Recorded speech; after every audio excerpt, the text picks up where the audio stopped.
Buenos dias. Okay, so you guys know Spanish a little bit? I've been in the field with Karina under Cheryl, and I've been learning the Spanish presentation too. So we've been overcoming objections in Spanish. So I'll get there one day, right? To teach you guys in Spanish. So overcoming objections is actually really fun now. Hector Lamarck, who is a multi-million-dollar earner in the company, he is the ghost of Primerica because all he wanted to do was get financially independent where nobody bothered him. And he lives like basically on probably 50 different islands. I don't know which island he's on, but he is the king of overcoming objections in our company. And he really adapted the book, How to Master the Art of Selling by Tom Hopkins. So Shondel's read the book, Josh has read the book, Tia and Peter have read the book, right? And a lot of other people I haven't mentioned have read the book. And you guys have seen all of those people and all of those leaders in front of the room. So there's a common denominator, and that is we work on our skill sets and we really invest our time outside of practice time. And I forgot which boxer or wrestler it was, but he said, I think it was, oh, I'm not going to quote him, but he said, I don't get paid for what I do in the ring, but I get paid for what I do outside of the ring, right? For what you don't see. So what you don't see, what do people not see you do? And when people are not looking, what are you doing, right? So, all right, so first comes with mentality. I like to overcome objections before they come up, so I'll get to that in a second. But in the beginning, when you first hear an objection and you don't know how to overcome it, it's easy to kind of like, crawl back in your shell and you're like, oh no, this is not going to work. I'm not good. You beat yourself up. But like Hector says, right, this business gets really fun when you know how to overcome objections. So I love hearing an objection because when somebody gives me an objection, especially because, I'm always about, feminism and all that. And when a guy gives me an objection and he's just like, I know what I'm doing. Like, yeah, I'm going to humble you really quick. Like Shaq said, right? Don't let me get to the compound interest slide and make you guess 12%. So the objections are really a good thing. They're just a request for more information. Okay. They're just a request for more information. If you're not getting objections, you're actually not doing a good job presenting because they're probably not listening anyways. And they're just trying to get you through the presentation. Maybe they're just there to help you with your training and that's about it. And they've already kind of shut down their open-mindedness before you even got in front of them. And some people are going to be like that. You're not going to be able to avoid it, right? And if you're not getting objections, you're not going on enough appointments either, right? So if you're not getting objections at all and you're just like, yeah, like I don't want to deal with that. Yeah, you haven't heard any objection. You're not good at getting objections or overcoming objections. We know you haven't been on 20 plus appointments. We know you haven't been on at least 10 appointments. So you got to get your experience, and experience is measured not by time, but experience. So the number of appointments. And your goal is to become a pro at closing, not at presenting. And when you learn how to close, you make money. Easy, logical, right? So closing starts from the time you speak to the prospect, not when the presentation starts. You start closing the prospect from minute one, you talk to them on the phone, whether it's booking that field training appointment as the trainer, or you are setting your own appointment like Matt did, right? Or you are talking to a prospect in general and you're not even trying to set the appointment yet, but you want to know what your intention is with that person. So you start closing towards that intention. Does that make sense? So these are some of the objections that I think about that I would give somebody if they were trying to offer me a product. And again, objections are good, right? Of a request for more information. You're going to run into people that want to be closed. They just want you to show them that this is worth their time and money, right? So objection number one, I don't know anyone. This is a referral objection. So I don't get a lot of the objections I normally used to get because I have learned to implement the overcoming objection inside the presentation already. So a couple of the pages that if you're not imagining the page in your mind because maybe you haven't been on a lot of appointments yet, ask your trainer these pages, but just take the best, leave the rest, right? So the way I overcome, I don't know anyone to refer, is on the financial challenges page at the end, when the statistic about how many people have less than 25,000 saved up for retirement, I always ask, that may not be you, Josh, but you probably know people like that, don't you? So from page one, you already told me you know people.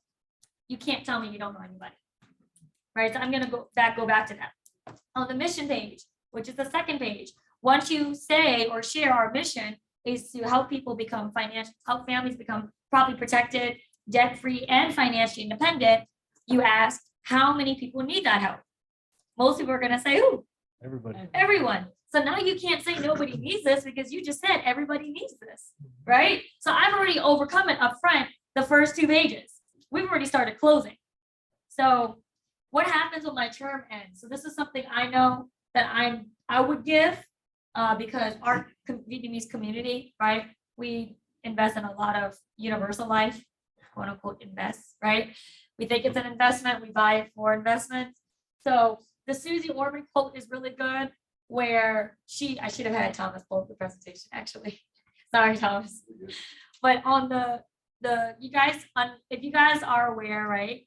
The 4 quadrants page, when you go to the term quadrant and you click on that, the first 2 people you see, or first 2 quotes you see, are from Dave Ramsey and Susie Orman. And Susie says most of us only need insurance for a certain amount of time until the toddlers are adults and supporting themselves, or until we have time to build up our own assets. What is she saying? She's presenting the theory of decreasing responsibility without doing it, right? She's already telling you don't need life insurance your whole life. So if somebody knows Susie Orman and we've already read her quote out loud and they see it, it's right there, right? Also, when you go to the theory of decreasing responsibility,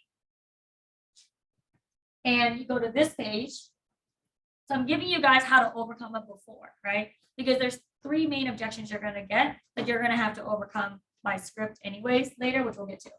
So this right here, who doesn't know this slide? If you're brand new, you probably do. Don't let me call on you. Okay, so this is the theory. We used to call this a napkin presentation because Art Williams, our founder, used to pull out a napkin to overcome why you don't need life insurance your whole life by presenting this, right? Because in the early days, most people have young kids, high debt, and little to no money saved, right? So the need for life insurance is significantly high because if something happens to you, the loss of income is devastating. But later on, as time goes by, if you live long enough and you're trying to retire, you're going to need a lot of what? Money. As important as life insurance is, you can't live off life insurance, can you? Right? So in the beginning, if you die prematurely, we protect you from what if you die too soon. But if you live long enough, we protect you from living too long. So why pay if you have more savings than you have in life insurance? Why pay for something you don't need? Isn't that right? And that's you. When you say that, it overcomes the what if my term ends. And you may have to address it again because sometimes people, they don't listen the first time. So you may want to slow down, right? And that's going to happen. All right. Just because you say this doesn't mean they're not going to give you the objection, but at least you can go back and say, hey, remember when we spoke about this? Oh, yeah. All right. So going back to the PowerPoint or the training, Thomas. Thank you.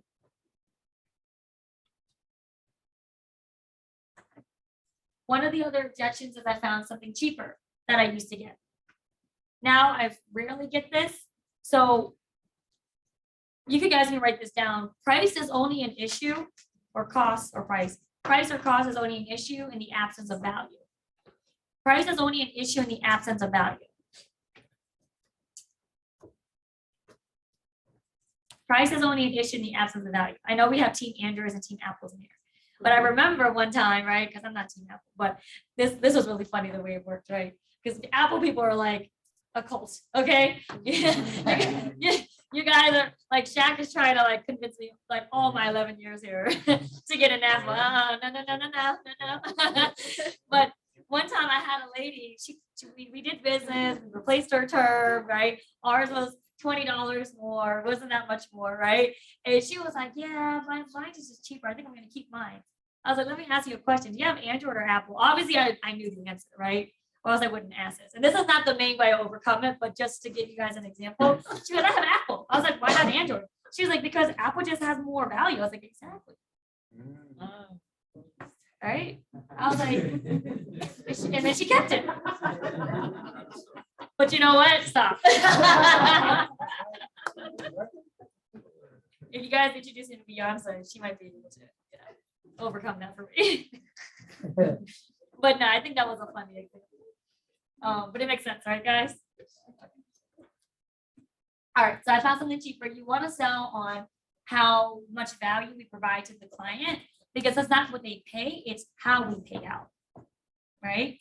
Because if what's the point of life insurance anyways? When somebody dies, you want your family to be taken care of, right? So when somebody passes away, what happens to the money? No, like what really happens to the money?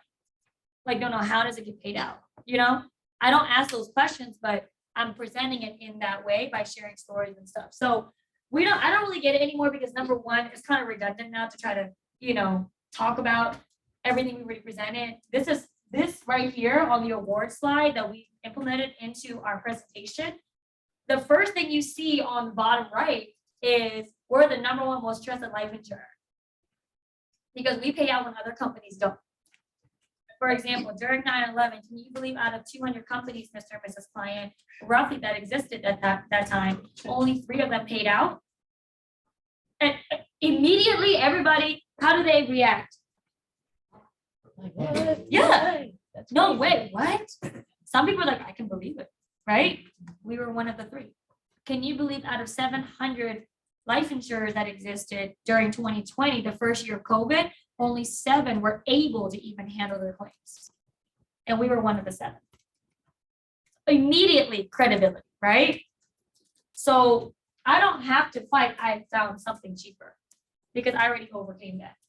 What would you prefer if you're a responsible parent, right? Something that takes care of your family or just, the price that you're looking for. Not all term is created equal. So on this slide where we again go back to the term, when you see the Susie Orman and Dave Ramsey quotes, the next page is not all term is created equal. So again, overcoming it.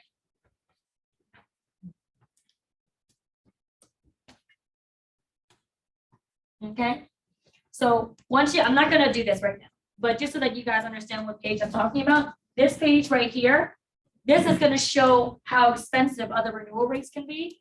And one of the questions I ask is, if you were to go to another company and they offer you a term because term is better to you, do you think they're also going to sit down and say, let us teach you and Peter how to invest on the side, so one day you don't need to pay us anymore your whole life?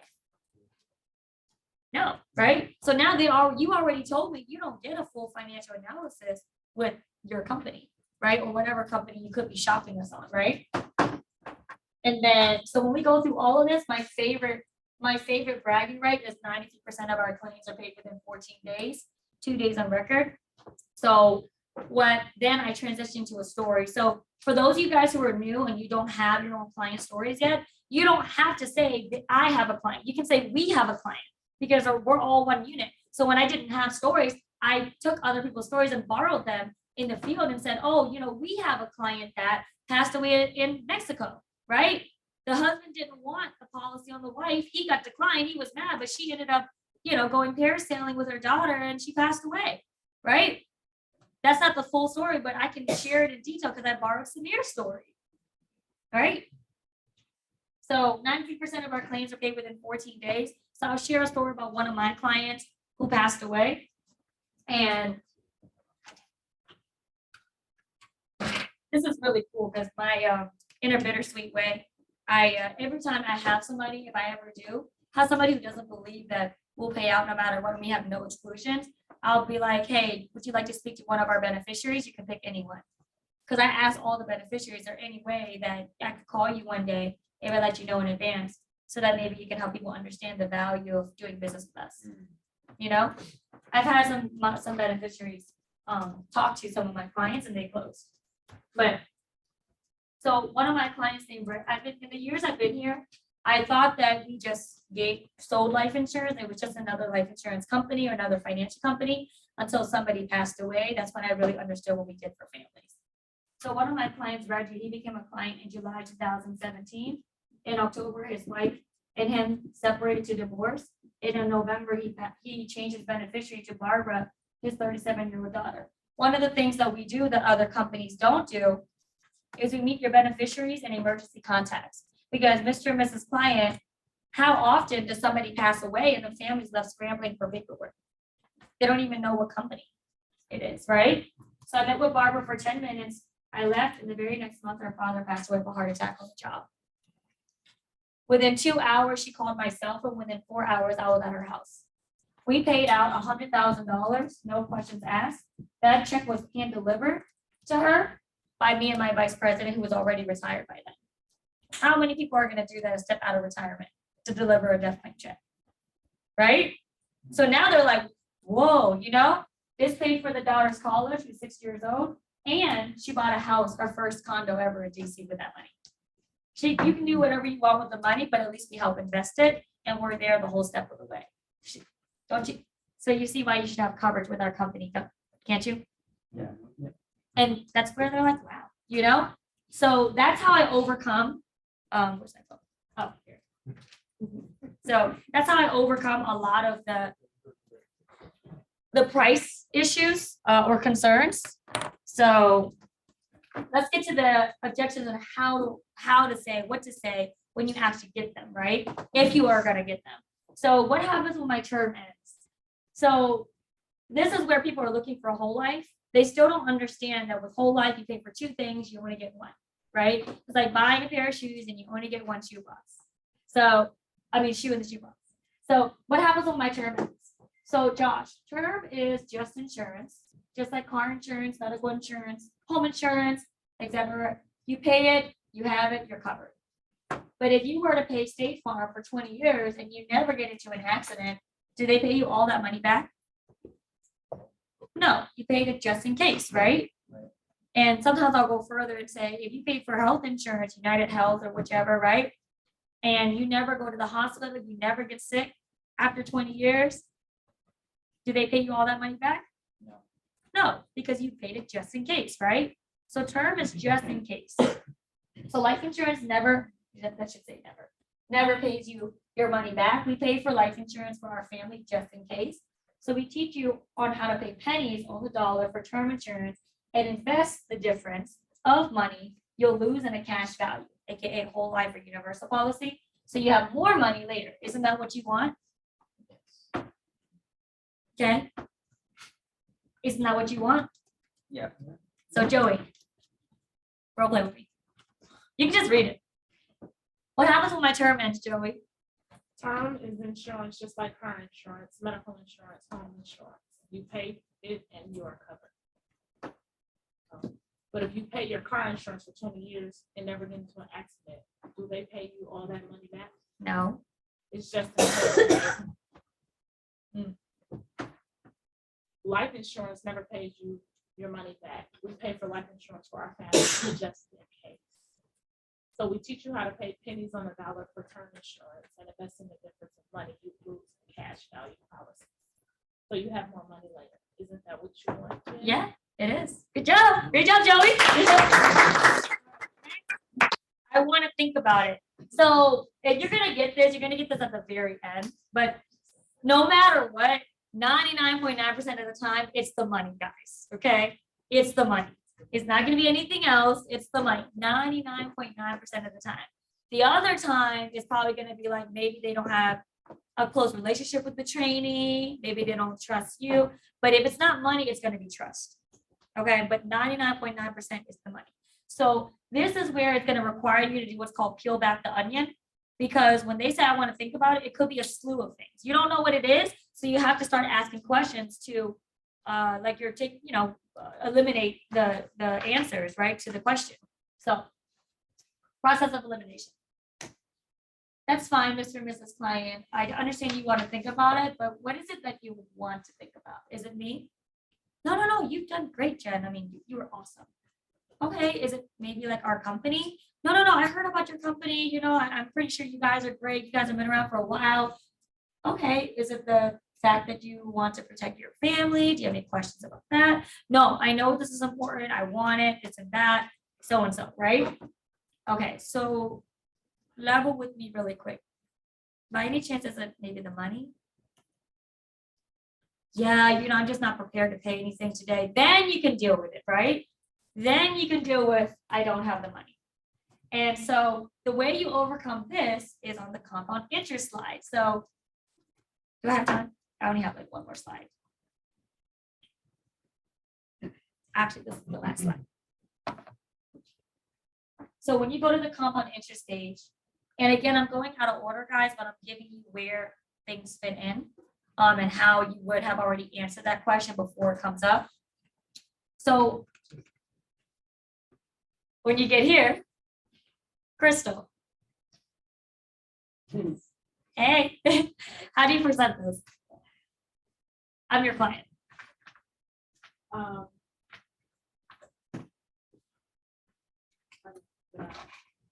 Go ahead. You're just nervous. I know. Daniel, want to give it a shot? I'm transferring you guys right now. I'm just doing it. Okay. So I'll do it. Okay. We'll go back and forth. All right. You guys are funny. Okay. So if I'm on this side and Crystal and Daniel are my couple, right? For example, hey, Crystal and Daniel, let's first talk about savings. So let's say you take $200. And first of all, these days in general, do you think $200 is a lot of money? No. No. But if you lose it, it's a lot, right? Yeah. Right. It depends. However, I know you don't waste $200, even though it's not a lot of money every day. But if I tied you each to a lie detector test and I asked you, how much do you still think you spent unnecessarily on things like chips, soda, coffee, Amazon included, okay? On, just silly things that you can. Some days you may not spend anything, but other days you're like, shoot, why did I just do that, right? But like on average, be easy on yourself. On average, what do you think you spend per day? $40. Okay, Crystal? About $20. 20? Okay, so 40 together on average, more or less. Okay, $40 a day. So if you spend $40 a day, okay, and this is where I pull up the calculator. Follow my questions, guys, because this is important. You have to make them tell you they can put aside money. So when they say it is true, when you say it is false. So you have to ask them for them to tell you. So if you were to spend $40 a day, I don't have a calculator in front of me, times 30 days in an average month, that's easily $1,200 you spend just because you can, right? Is that right? Right. So $1,200 just because you can, right, Crystal? Right. Right. And at this point, they're like, oh, maybe you can't spend any money anymore. Like that's at that point where they just start like, oh, shoot, which means you could save $200 if you really put your mind to it, couldn't you? Right. Now, how old is your youngest child? 5. They're not together, guys. So 5, okay? So not to scare you, but 35 years later, your 5-year-old will be 40, right? Not to scare you. But if you save $200 a month under your mattress for 35 years, your 5-year-old or youngest will have $84,000 under the mattress. I use a child because you may not save for you, but you'll save for your child. And also I run into couples where the older people who are in 5 years away to retirement, 10 years, they always hit you with, this is great, but like your presentation, I don't have 35 years left. So you know what? I say, exactly. And the reason why I'm showing you like this is because I feel the same way you feel. My mother feels the same way you feel. At the end of the day, I use your child as an example because we all want better for our children than we had ourselves. Isn't that right? And that's why I use your child, because it may be too late for you. And I agree with that, but it's not too late for your child if you just make a change. Isn't it true? And now we're back on track, right? So then we go back to the Google PowerPoint, right? So they just told me they spend $1,200 a month, right? So now I have that on paper. Now we're playing chess, not checkers. So pretend this is $40 a day, $1,200 a month. Okay. Normally people will give you 20. So they say I don't have the money. Okay. I completely understand what you're saying, Crystal and Danielle. However, earlier you did say that you spend $40 a day, $1,200 a month. I don't want you to spend any more than what you're already spending. I just want you to take some of what you already use and put it towards something that's better for your family. Does that make sense? So if you're willing to pay for your car insurance, doesn't it make sense to cover your family? And sometimes you may not have to ask that, right? At the end of the day, your family is more valuable than your car, right? Sometimes if I built some good rapport, I'm like, hey, at the end of the day, you're spending money on, like you said, Chipotle. At the end of the day, your child's more important than a box of Chipotle every day, right? And if it's a legitimate objection where they want the protection, they honestly feel they don't have the money, they will close. But if they're just giving it to you just to give it to you, you know, then, I mean, it's a different objection. Sometimes when they say, I don't have the money, it's really important when you get this and it's logical, right? Your trainee knows they waste money. I know you waste money. You're trying to tell me and the trainee that based on your question, your answers here, you don't have the money. We both know you're lying at this point, right? So it's really, I don't think I need it, right?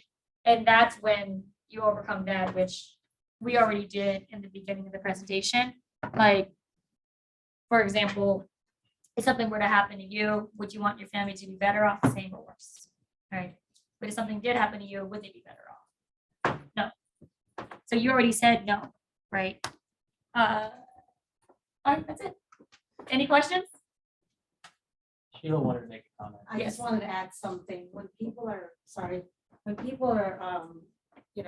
talking about the money, if I give a code, what I do is I divide it by 30, which is 30 days, and I say, hey, it's $2 and something cents worth it for your family. Is your child worth this amount of money every day?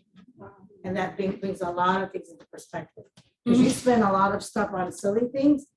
Don't you think $2, just divide it by 30 and it'll be like, oh, I didn't think about it like that. That's how I overcome that as well for the price. And I say, look, your car insurance, how much do you pay? What does it replace? Your car? And you pay so much money for that, but you won't spend money on life insurance that could give you hundreds of thousands of dollars for your family. Yeah. So you can use that as well. Yeah. Thanks, Sheila. Yeah, I do that too. Yeah. Yeah. Hey, Faldo. No, I just saying like when they give you with, well, I just have car insurance because I have. He said, I just have car insurance because I have to. I don't run into The that a government lot. is making you protect your car. The government is making you protect your home, but it's on you to protect your own family. They don't care about your family. If you can't protect your car and then you get in a car wreck, right? You can't pay the bank back. And then the government is what backs up the bank, as we know now, right? So they're going to protect themselves. You got to protect your family, right? Just because it's not mandatory doesn't mean you shouldn't take that responsibility.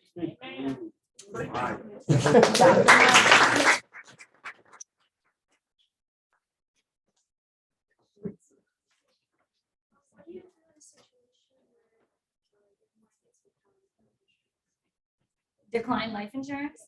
Yeah, so this is gonna, well, it was on there, but there's a difference between objections and conditions. We're gonna go through that. Okay, yeah, there's a difference between objections and conditions. Objections you can overcome, conditions you can't. So somebody has, like, say, cancer and they're battling it right now. Like, I had an appointment yesterday, literally that was a situation, right? Or the other day. There's nothing you can do because that's something out of your control. But it's our responsibility to build a skill set to overcome a concern that we can fix, right? Yeah, so that wouldn't be an objection, it's more of a condition. All right, good up for Jen.